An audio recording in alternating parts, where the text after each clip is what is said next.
Olá, meu amigo, minha amiga, como você está? Tudo bem? É com muito prazer que estamos nesse momento, aqui neste meio de comunicação, através das páginas do YouTube e Facebook, transmitindo a série Nisto Cremos. É uma série que você pode ver lá no meu canal do YouTube, pr. Gonçalves, lá no perfil do meu Facebook, Emanuel Gonçalves, e na própria página pr. Gonçalves. Está passando aí no seu smartphone, no seu computador, no seu televisor. Aproveite nesse momento para se inscrever no nosso canal, né? E não se esqueça de ativar o sininho, porque toda vez que vier uma novidade, que eu estiver postando um novo vídeo, um novo programa, uma nova série, você será o primeiro a ser notificado, a ser avisado pelo próprio YouTube.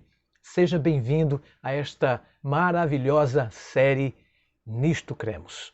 Nós vamos estudar hoje um dos assuntos impressionantes das Escrituras Sagradas. Mas antes, eu gostaria da sua atenção e antes de estudarmos a Palavra de Deus, eu gostaria de orar com você. Onde você estiver agora e, se puder, feche seus olhos e ore comigo. Pai querido, muito obrigado, Senhor, pela oportunidade que o Senhor está nos dando de, nesse momento de adoração, falarmos contigo e com certeza receber a tua iluminação para que possamos juntos compreender a tua inspirada palavra. Nos dê a tua luz, nos dê o teu poder, a tua graça, em nome e por amor de Jesus. Amém. Já estamos na nona crença, e a nona crença fala sobre a vida, morte e ressurreição de Jesus. É com muito prazer que nesse momento iremos falar de um dos assuntos empolgantes da palavra de Deus. Porque na vida de Cristo, de perfeita obediência à vontade de Deus, e em sofrimento, no seu sofrimento, morte e ressurreição, Deus proveu o único meio, amigo, de expiação do pecado humano. De modo que os que aceitam essa expiação pela fé possam ter vida eterna e toda a criação compreenda melhor o infinito e santo amor do nosso Criador. Essa expiação perfeita vindica a justiça da lei de Deus e a benignidade de seu caráter, pois ela não somente condena o nosso pecado, mas também garante o nosso perdão. A morte de Cristo é substituinte e expiatória, reconciliadora e transformadora. A ressurreição corpórea de Cristo proclama a vitória sobre todas as forças do mal e assegura a vitória final sobre o pecado e a morte para os que aceitam a expiação. Proclama a soberania de Cristo, diante do qual se dobrará todo o joelho, no céu e aqui na terra. Não é empolgante? Essa lição sobre a morte, a vida e a ressurreição de Cristo. Uma voz chama o apóstolo.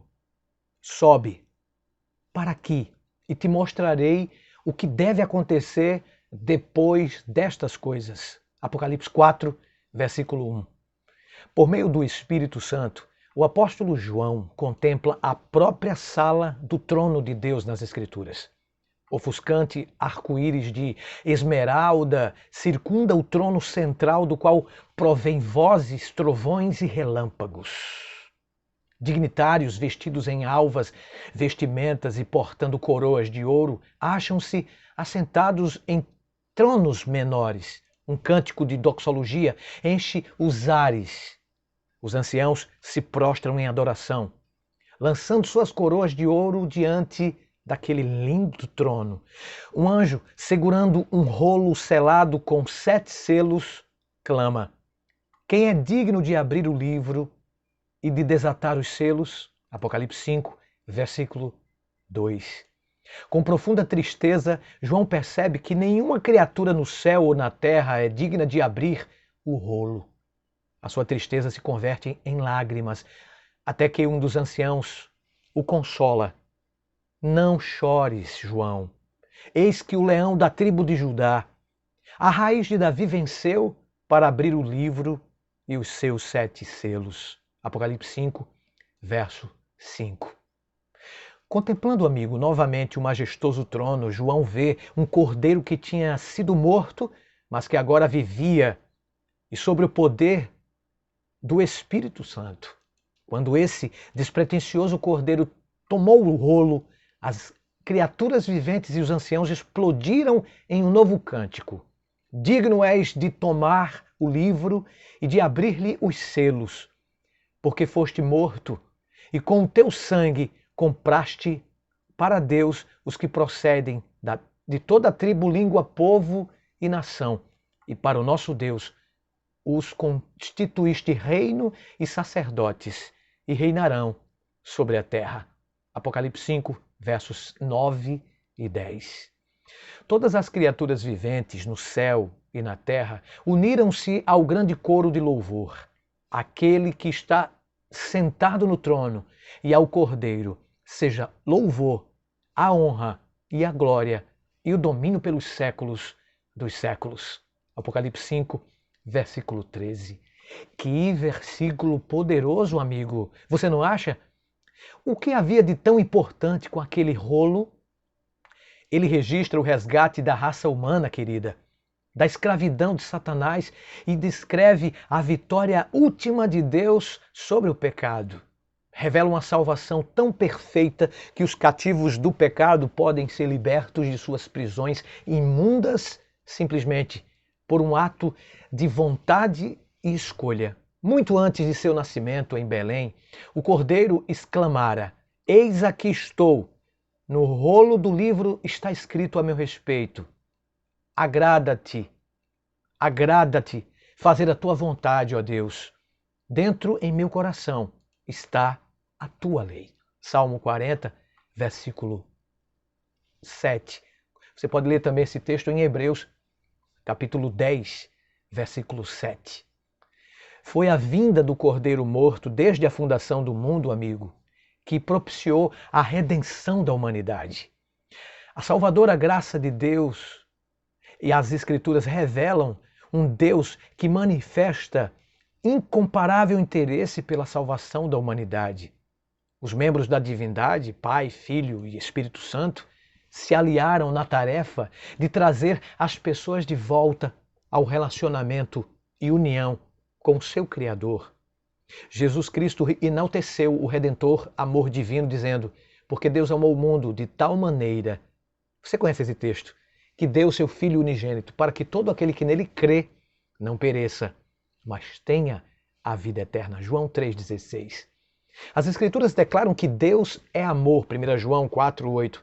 E ele consegue alcançar a humanidade com amor eterno, Jeremias 31,3.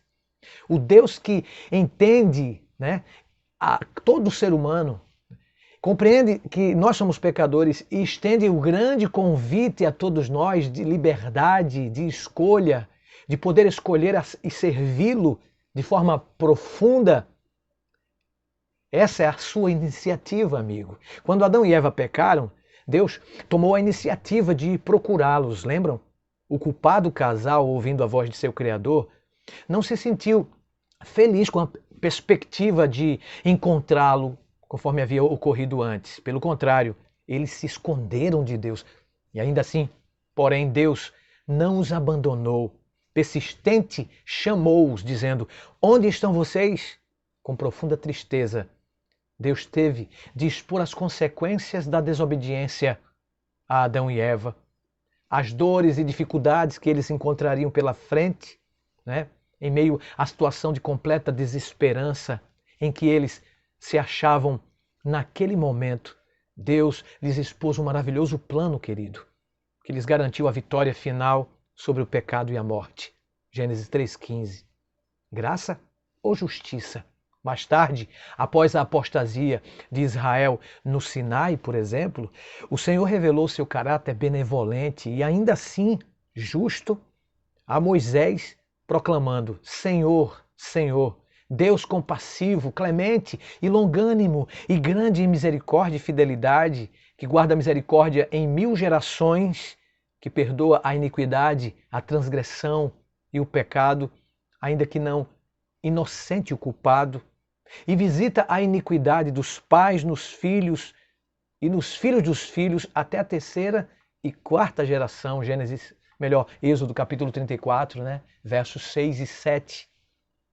Interessante que o caráter de Deus ele revela uma inigualável mescla de graça e justiça, uma plena disposição de perdoar com decidida indisposição de ignorar a culpa. Somente na pessoa de Jesus é que podemos compreender como essas qualidades de caráter podem ser reconciliadas uma com a outra. Perdoar ou punir.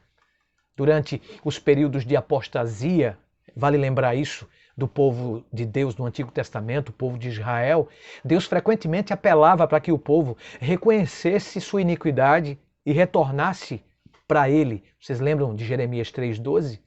Sempre Deus apelando ao ser humano. Mas eles faziam ouvidos desatentos às graciosas demonstrações divinas. Uma atitude impenitente que zomba do perdão divino torna inevitável essa punição. Embora Deus seja misericordioso, querido, não pode perdoar aqueles que permanecem no pecado, né? O perdão tem propósito, sabe? Deus deseja converter os pecadores em santos. Olha o que diz a Bíblia. Deixe o perverso o seu caminho, o iníquo os seus pensamentos. Converta-se ao Senhor, que se compadecerá dele, e volte-se para o nosso Deus, porque Ele é rico em perdoar. Isaías 55, versículo 7.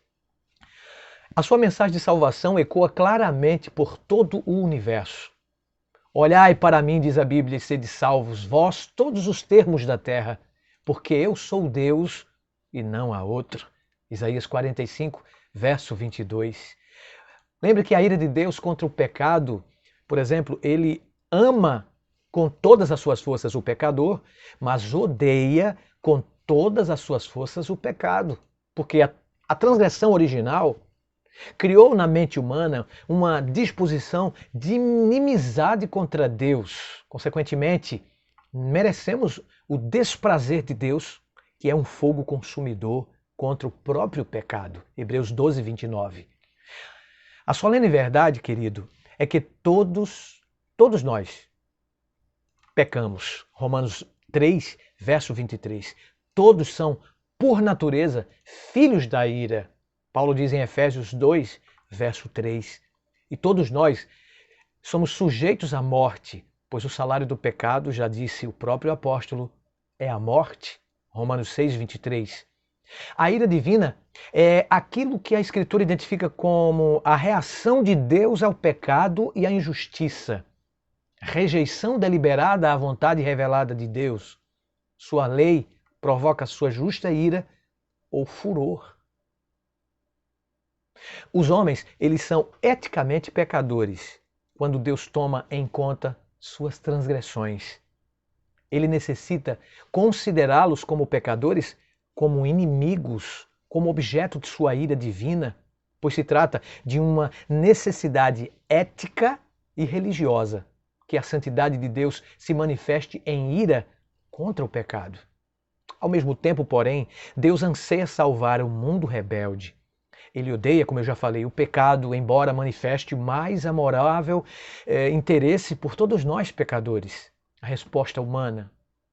O trato de Deus com o povo de Israel culminou no ministério de quem? Do próprio Jesus. O próprio Cristo veio aqui à terra para morrer no lugar do culposo pecaminoso, pecador, terrível, não é? Então, ele ofereceu a sua própria vida. E oferecendo sua própria vida, querida, os mais radiantes vislumbres da suprema riqueza da graça divina foram demonstrados através de Cristo.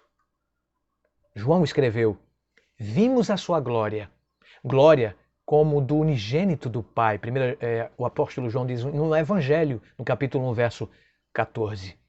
Paulo disse que Cristo Jesus se tornou, da parte de Deus, sabedoria e justiça, e santificação e redenção, para que, como está escrito, aquele que se gloria, glorie-se no Senhor. 1 Coríntios 1, versos 30 e 31. Não é empolgante? Assim, Quem é capaz de desdenhar a riqueza da sua bondade? Ah, querido, quem é capaz de desdenhar a tolerância e a sua longanimidade? Não é de admirar que Paulo salientasse que a bondade de Deus é que te conduz ao arrependimento. Até mesmo a resposta humana ao oferecimento de salvação que Deus lhe apraz não provém do próprio homem. Olha só que interessante, mas está sediada no próprio Deus. A nossa fé não é mais que um dom de Deus. O mesmo ocorre com o nosso arrependimento, querido. Nosso amor se manifesta em resposta ao amor de Deus. Nós não podemos salvar a nós próprios de Satanás, nem do pecado, nem do sofrimento, nem da própria morte.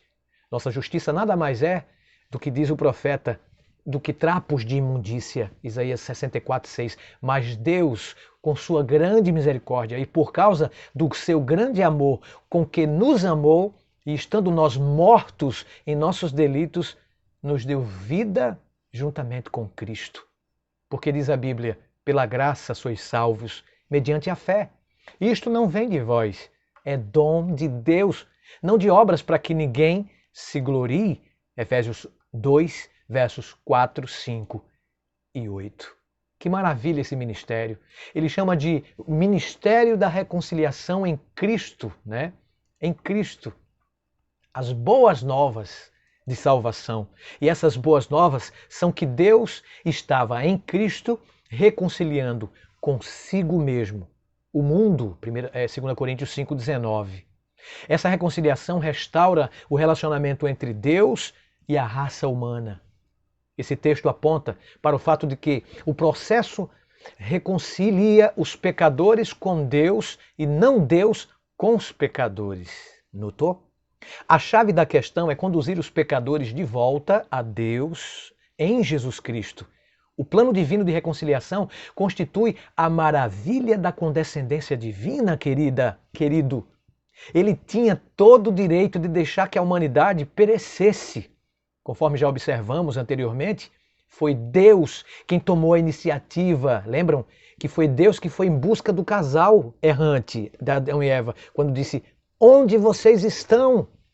Deus tomou a iniciativa, amigo. Deus tomou a iniciativa de procurar os nossos pais. Ele continua hoje, em pleno século XXI, no ano de 2020, tomando a iniciativa de restaurar você e a mim, de restaurar as relações interrompidas entre a humanidade e Ele próprio.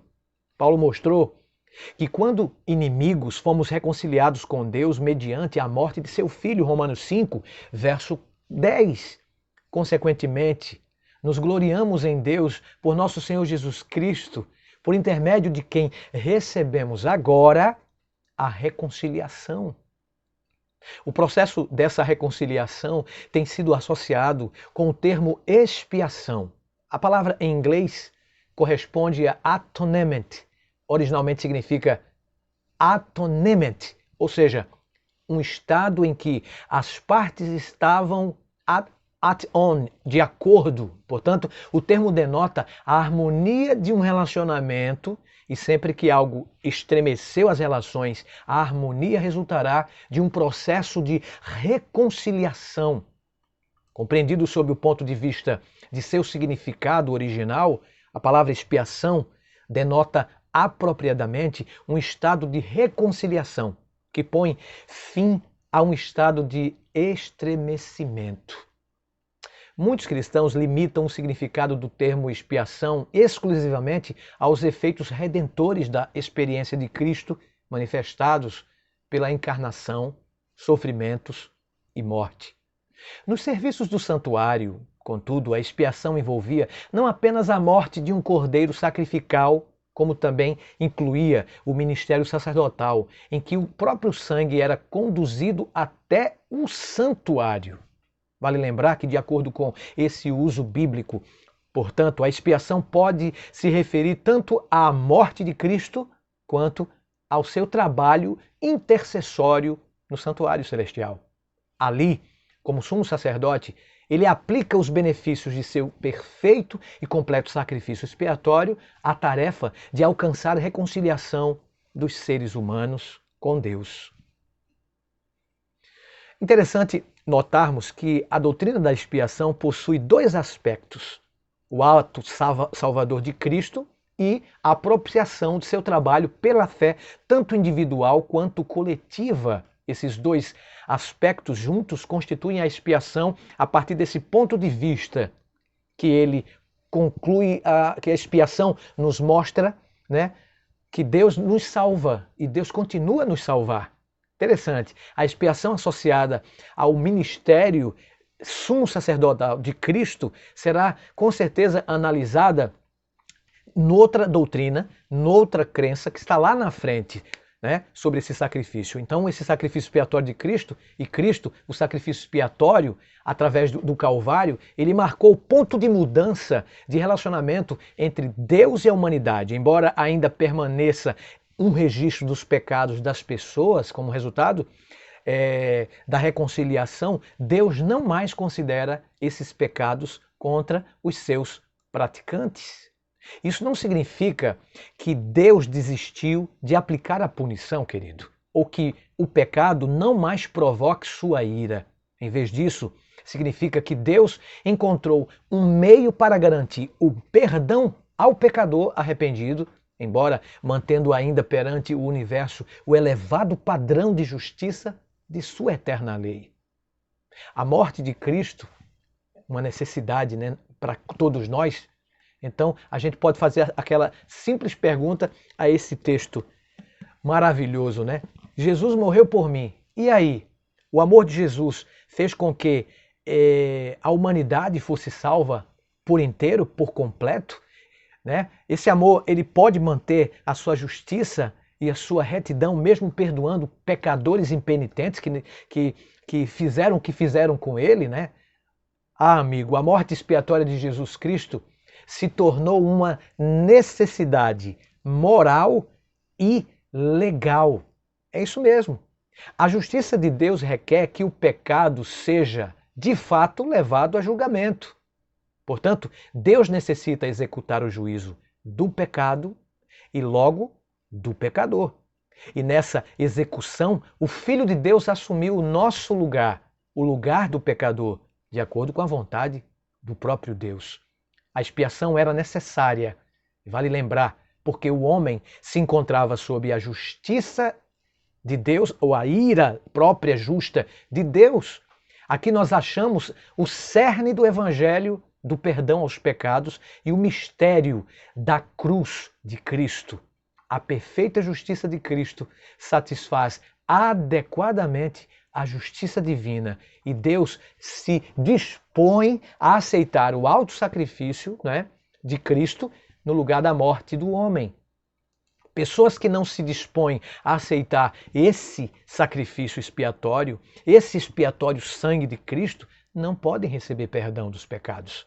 De modo que continuam sujeitas à ira de Deus. O João, o apóstolo, disse: quem crê no Filho tem a vida eterna. O que, todavia, se mantém rebelde contra o Filho, não verá vida, mas sobre ele permanece a ira de Deus. João 3,36. Querido, querida, a cruz é uma demonstração tanto da misericórdia quanto da justiça de Deus. A quem Deus propôs no seu sangue como propiciação mediante a fé, para manifestar a sua justiça, por ter Deus, na sua tolerância, deixado impunes os pecados anteriormente cometidos, tendo em vista a manifestação da sua justiça no tempo presente, para ele mesmo ser justo e o justificador daquele que tem fé em Jesus. Romanos 3, verso 25. Então eu pergunto a você, e vamos para a parte final do meu título de hoje, do meu estudo, do nosso estudo. O que é realizado pelo sacrifício expiatório? Foi o próprio Pai que apresentou seu Filho como propiciação ou expiação. Romanos 3, verso 23. O uso que o Novo Testamento faz de propiciação, né, a palavra propiciação, nada tem a ver com a noção pagã de aplacar um Deus irado ou de apaziguar um Deus vindicativo, arbitrário ou caprichoso. O texto revela que Deus, em sua misericórdia, né, ele se dispôs e apresentou a Cristo como propiciação para sua justa ira face à culpa humana, porque ele aceitou a Cristo, né, como representante do homem e o divino substituto que recebeu seu julgamento do pecado. E a partir dessa perspectiva podemos compreender a descrição que Paulo faz de Cristo como oferta e sacrifício a Deus em aroma suave, Efésios 5, verso 2. O alto sacrifício de Cristo é agradável a Deus, por quê? Porque este sacrifício removeu a barreira erguida entre Deus e o homem pecador. Já que Cristo suportou plenamente a ira de Deus diante do pecado do homem, então, por meio de Cristo, a ira de Deus não é convertida em amor, mas é desviada do homem e dirigida contra si próprio. Olha como Deus é bom, não é? Nós aprendemos na Bíblia, ela revela o sacrifício de Cristo, diz que o pecado ele é expiado ou redimido, e a expiação centraliza-se naquilo que o sangue expiatório efetua pelo pecador arrependido. Ele experimenta perdão, remoção da culpa pessoal e purificação do pecado. Então Cristo assume a responsabilidade vicária pelo pecado. E as Escrituras apresentam Cristo como aquele que suporta os pecados da humanidade. Em profunda linguagem profética, o profeta messiânico Isaías estabeleceu que ele foi traspassado pelas nossas transgressões. Ele foi moído pelas nossas iniquidades. O Senhor, Deus, fez cair sobre Cristo a iniquidade de todos nós, querida igreja. Ao Senhor agradou moê-lo, fazendo-o enfermar. Ele levou sobre si o pecado de muitos, Isaías 53. Leia. Paulo tinha em mente essa profecia quando afirmou que Cristo morreu pelos nossos pecados, segundo as Escrituras, 1 Coríntios 15, 3. Esses textos acabam destacando a importante palavra e o conceito de salvação, que os pecados e as culpas que nos machucaram, né, podem ser transferidos para aquele que suporta os nossos pecados, amigo, tornando-nos puros. Salmo 51, 10. As cerimônias pertinentes aos sacrifícios do santuário, lá no Antigo Testamento, revelam esse papel desempenhado por Cristo lá. A transferência, né, dos pecados do culpado, né, para o inocente vítima simbolizava essa transferência para Cristo, aquele que suporta os nossos pecados. Então, qual é a função do sangue nessa expiação, nessa propiciação, né? Bem, o sangue desempenhava um papel central nos sacrifícios expiatórios dos serviços lá do Antigo Testamento, do santuário. O que acontecia? Deus tomou providências para que a expiação, né, pudesse ser feita de forma correta, né? Quando disse, porque a vida da carne está no sangue, como o sangue é importante. Eu volto sobre o altar, né? A vida da carne está no sangue para fazer expiação, como diz a própria Bíblia, pela vossa alma, em Levítico 17, versículo 11. Após a morte do animal, nos tempos do Antigo Testamento, lá no ritual do santuário terrestre, o sacerdote ele tomava de seu sangue, né, e o aplicava ao santuário antes que o perdão pudesse ser concedido. Então o sangue era manipulado e o sacerdote fazia isso, né? No Novo Testamento, a Bíblia revela que as cerimônias do Antigo Testamento, que tinham como objetivo obter perdão, purificação e reconciliação, querido, por meio do sangue substituinte, foram cumpridas por intermédio do sangue expiatório de quem? Do nosso Cristo, sacrificado lá no Calvário. E em contraste com aqueles métodos antigos, o Novo Testamento diz: muito mais o sangue de Cristo, que pelo Espírito Eterno a si mesmo se ofereceu sem mácula a Deus, purificará a nossa consciência de obras mortas para servirmos ao Deus vivo vivo. Hebreus 9:14. O derramamento de seu sangue realizou a expiação pelos nossos pecados. João disse que em virtude de seu amor, Deus enviou o seu próprio Filho como propiciação, hilasmos no original grego, pelos nossos pecados. Em resumo, o ato objetivo de reconciliação de Deus tem sido realizado, querido, por meio do propiciador e expiador sangue de Jesus Cristo, seu Filho. Portanto, Deus é tanto o providenciador quanto o recipiente da reconciliação. Que resgate maravilhoso! Ele resgatou os seres humanos através do seu sangue vicário, através do seu sacrifício poderoso lá na cruz do Calvário. Deus nos deu a sua propiciação. Nós não merecíamos nada. Nós merecíamos a morte, a condenação. Nós deveríamos estar crucificados. Nós é quem deveríamos morrer. Somente Deus está revestido de poder de resgatar e Ele nos deu essa bênção. O resgatador, como diz no hebraico, Goel, o próprio Filho de Deus veio e por meio dele, ele testificou quanto a si próprio não haver vindo para ser servido, mas para servir e dar sua própria vida em resgate por muitos, Mateus 20, verso 28. Amigo, Deus comprou a igreja com seu próprio sangue. Portanto, Ele comprou a você que está me ouvindo através das plataformas do YouTube e do Facebook. Ele, através do seu próprio sangue, nos comprou de volta. Nós estávamos perdidos, nós estávamos mortos em nossos pecados, em nossos delitos. A morte de Cristo nos propiciou a vida. A sua própria vida nos deu a eterna redenção. A morte de Cristo ratificou a propriedade de Deus sobre a humanidade, amigo. E de acordo com a expressão de Paulo, não sois de vós mesmos, porque fostes comprados por preço, como diz lá em 1 Coríntios 6, 19 e 20. Por intermédio também de sua morte, Cristo rompeu o domínio do pecado, querido. Ele extinguiu a escravidão espiritual e removeu a condenação e a maldição da lei e tornou disponível aos pecadores arrependidos a vida eterna. Pedro, o apóstolo, diz que os crentes foram redimidos do vosso fútil procedimento que vossos pais vos legaram, 1 Pedro 1, verso 18. Que maravilha! A vida de Cristo nos dá um exemplo para que possamos viver de acordo com a sua própria vida. A morte de Cristo nos dá um exemplo de como Ele veio aqui para que através da sua morte, do seu sacrifício, Ele pudesse nos dar eterna redenção.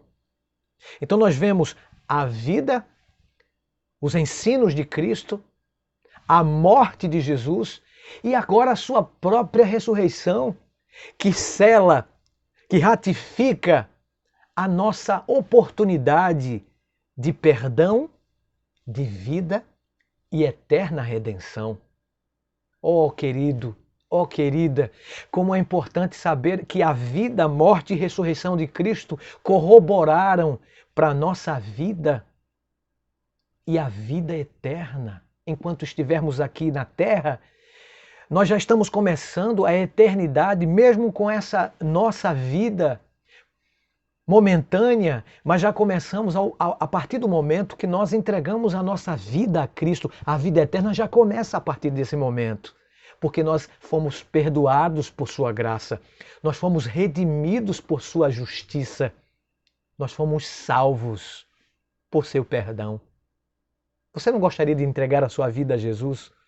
Você não gostaria de dizer para Ele hoje, agora, nesse momento, hoje, nessa noite, se você estiver durante o dia, nesta tarde, você não poderia dizer assim como eu, Deus, muito obrigado por tua vida, pela vida de teu filho Jesus, em ter passado 3 anos e meio através do seu ministério, 33 anos de vida, dando exemplo de vida para todos nós.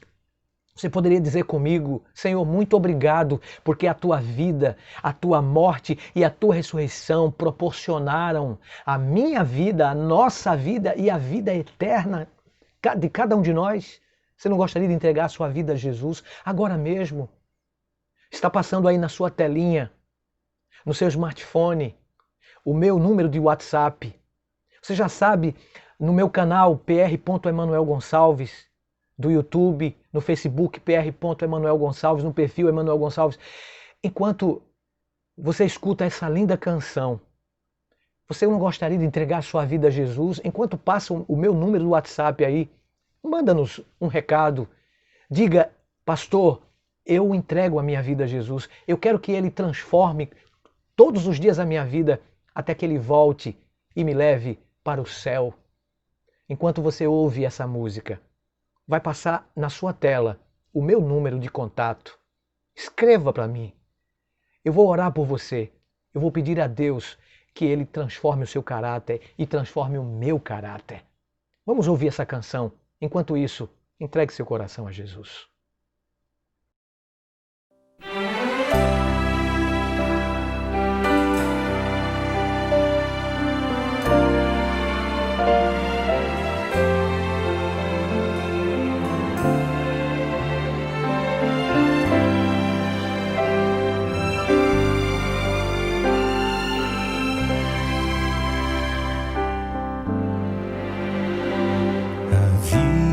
Tem tristezas, temores e aflição, e nossos sonhos parecem em vão. Se estamos tão cansados, querendo desistir, o nosso mestre assim nos diz: venha a mim, com eterno amor te amei. Venha a mim, com paciência esperei, minha vida dei e me entreguei, sofri a cruz por ti.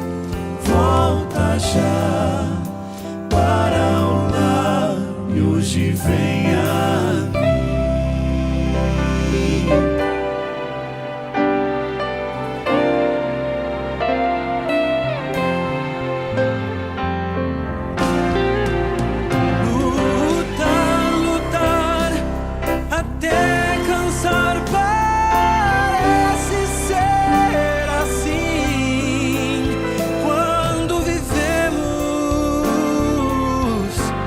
Sem ver o fim, mas ao sentirmos a firmeza da mão que nos conduz, não temeremos, nós temos Jesus. Venha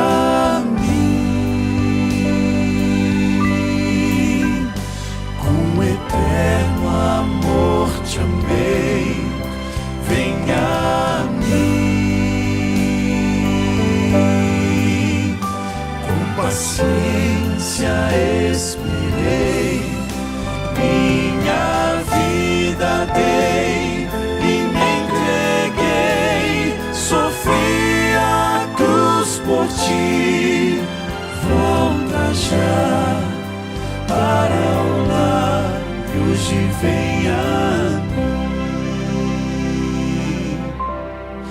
venha a mim, com eterno amor te amei. Venha a mim, com paciência esperei, minha vida dei e me entreguei, sofri a cruz por ti.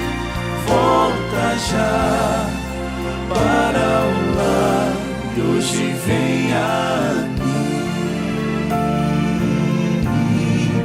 volta já para o lar, e hoje vem a mim.